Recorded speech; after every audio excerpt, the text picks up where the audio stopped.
We're in the right lane, so you're going to see cars merging out in front of us. We want to be smooth. A lot of beginning drivers just kind of drift. They don't use blinkers, so it's really confusing. We always try to teach our drivers, always use your blinker.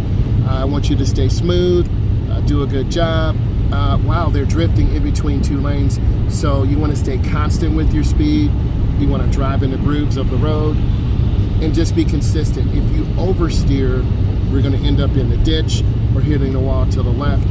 So a lot of beginning drivers tend to hug the right a little bit. We're aiming high. Speed is good. Nice speed control. The temperature is probably about 70 degrees to keep the windows from freezing up. Our wipers are on a good speed.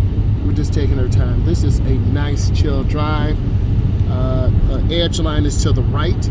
That's the white line. To the left, we have a yellow line called the warning. Nice job. Great speed control. Keep it up.